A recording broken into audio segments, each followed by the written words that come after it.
Nathan was feeling left out.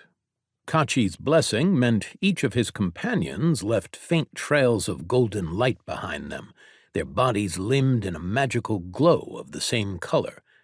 But his mind whirled with what Brox had said. At least some questors have been alive for thousands of years, and they shepherd civilization through the endings? But they disagree with each other about how to do it. He shook his head to clear his thoughts. He could remember Brox's words in detail later.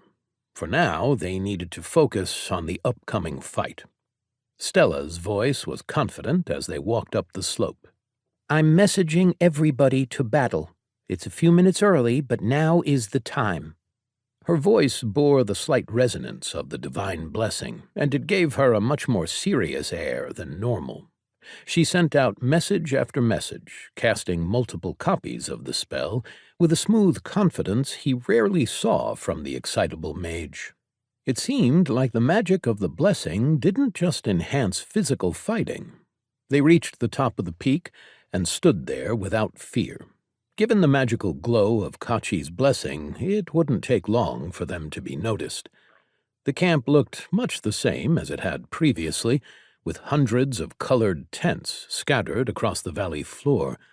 Mages walked the paths between tents, and groups of brightly robed people were eating an early breakfast together under the last moments of night.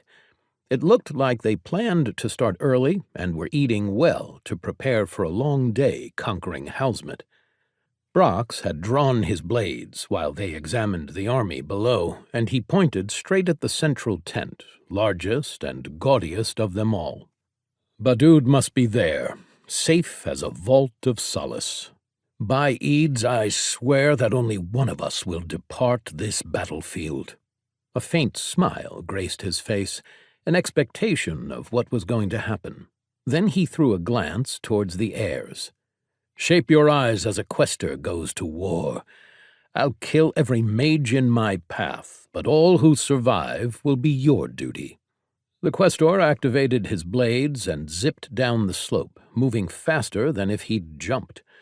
Nathan was only able to track him by the golden after-image of Kachi's blessing and the cuts in space that his swords left behind.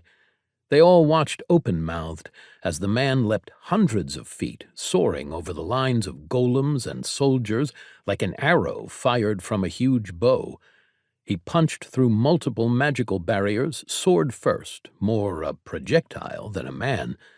Brox's feet came down gently as he landed in the middle of sleeping rows of slaves and left them untouched, powering through and into the mage-dominated section of the camp.